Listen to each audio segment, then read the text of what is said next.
Good morning, church. As I look back upon my past 3 years with Community UMC, I'm grateful to have had many opportunities to witness God's grace by worshiping together, having fellowship, studying the Bible, and sustaining ministries. On the first Sunday, I remember I shared my main concern on whether or not I would be misunderstood due to my still developing English. I shared it with you because I was afraid beginning a new journey as an immigrant minister. Since then, I have prayed to God to help us to be a strong community despite our many differences, such as our language barriers and cultural and ethnic differences. A couple of weeks ago, Doug and I had a bike trip with Ju-won, my Korean American friend. It was his first time meeting Doug, even though I told him about Doug a lot, such as the shared stories during our spiritual cafe and his process of getting a cochlear implant.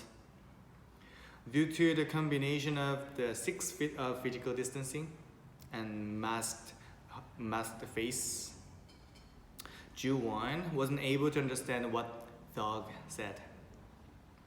But I found interesting that I immediately understood what Doug meant, and I translated for Ju-won in Korean. I realized that the 3 years of mutual efforts between me and Doug in trying to understand one another proved fruitful. God gave us a gift of communication and fellowship. We began to understand one another beyond our language barrier, like Jesus' disciples who were filled with the Holy Spirit in Acts chapter 2. They were surprised that they understood one another, describing God's mighty works, even though they spoke their languages. As God became the center of our relationship, nothing was able to stop our genuine fellowship. I believe I became part of community, and the church became one of the most precious things in my life. However, there was not only joy, but also feelings of sadness we all felt in the upcoming transition. As I follow my calling into the ordained ministry at the UMC and begin my new appointment in Wisconsin, I have to leave this church. I always believed in God's plan, one of which was sending me to this beautiful church, Community UMC, but I wasn't able to understand what specific plan was on God's hands. It seemed like at this time, God gave me a gift of genuine fellowship with CUMC, but now had deprived me of that gift. I think Abraham had similar feelings towards God. God gave him Isaac as God had planned. But as we read in today's passage, God would deprive him of his precious son. Indeed, the newly born Isaac was a joy and pleasure to Abraham, but the time of joy and pleasure didn't last so long, as God asked him to sacrifice his son, his only son, as an offering.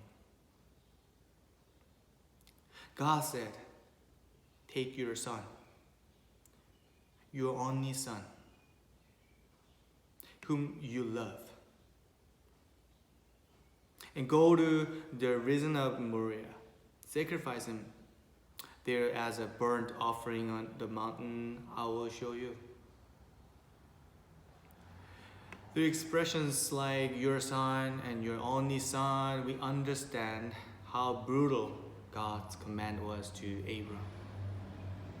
Even though the book of Genesis tries to convince us mentioning God tested Abram, Abram didn't know it. He merely panicked. Abram always tried his best to follow God's calling throughout his entire life. Even though following God in his journey wasn't smooth, he didn't give up faith in God. For Abram, God was the one who always took care of him. But at this time, God was not the one he thought he knew. God was a stranger to him. It's horrifying that Abram would plan to kill his son as an act of faith, and that God would command it. What is more strange to me is that Abram doesn't challenge God at all. I think we remember when Abram relentlessly challenged God to save the people in Sodom and Gomorrah.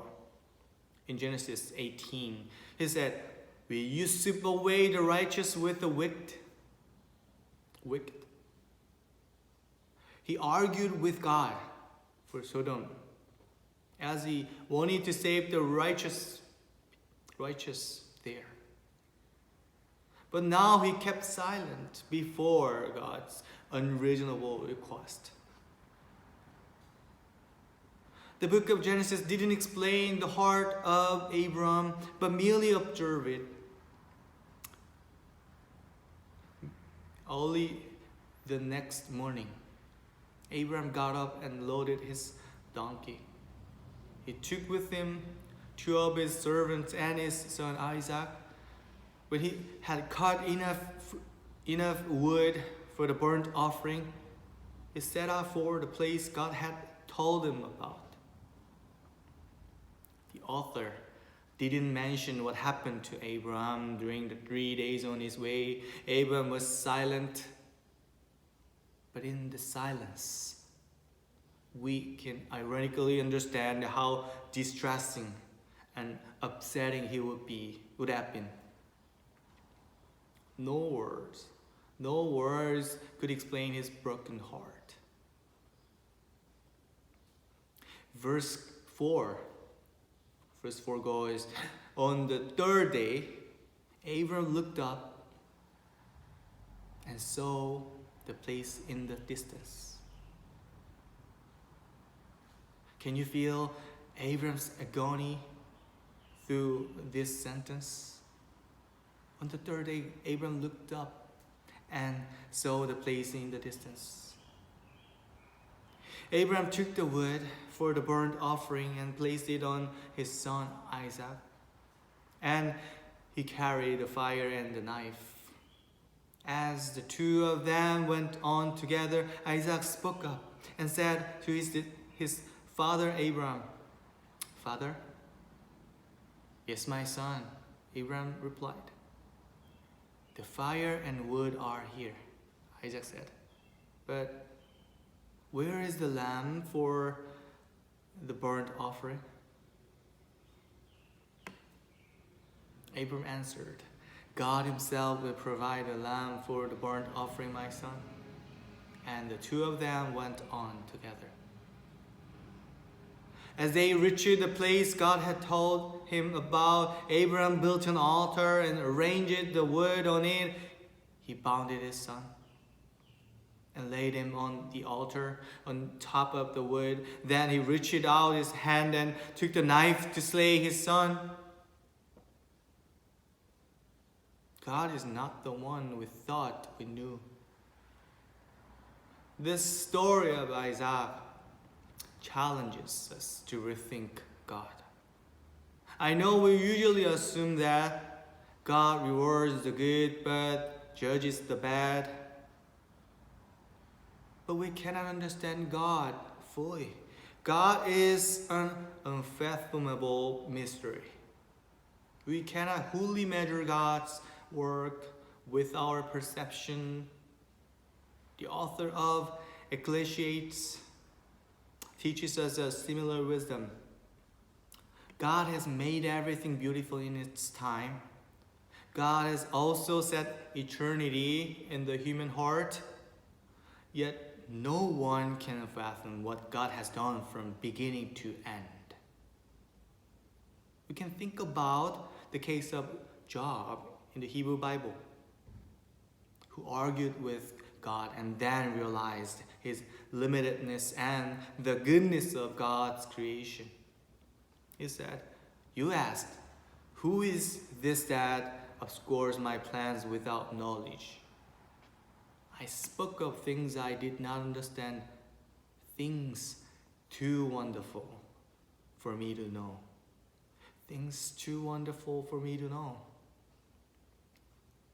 Often in our lives, we have moments when it seems like God is not taking care of us. Instead, God is driving us into a corner of despair. We will say God is not present here with us, ignoring our sufferings on the earth. Abraham wasn't so sure God's plan, but at the same time, he wasn't able to give up faith in God as well. I know many people promote the prosperity gospel in that all will be well as they planned. They planned in the end. But life is not that simple as they assert. Today's passage challenges us to rethink God and faith. Can we trust in God even though it seems like our faith in God betrays ourselves? I know we should reason out how our lives would go on, but we also should remember that having faith is always more than our perception. In many cases, we cannot understand God's plan in our lives. We already know the conclusion of this story. Abram looked up, and there in a thicket, he saw a ram caught by its horns. He went over and took the ram and sacrificed it as a burnt offering instead of his son. So Abram called that place, "The Lord will provide." And to this day it is said, on the mountain of the Lord it will be provided. God had prepared for the burnt offering instead of Isaac even before Abram understood it. On the mountain of the Lord it will be provided. These words are comforting to those who are afraid of the future. We cannot know the future, but we can trust in God. Even though God is not the one we expected, we still can trust in God, surrendering our lives to God. This story teaches us that we should trust in God and amid tough times. And it also offers us another lesson. We should not see things in a merely optimistic view or pessimistic lens. The birth of Isaac is met with sheer joy and pleasure. And the sacrifice of Isaac is unbearable suffering and pain. As you all know, life has both joy and concern, joy and suffering, pleasure and pain. As we trust in God, regardless of the situations we have, God will weave into the beautiful fabric of our lives through those pleasure and pain.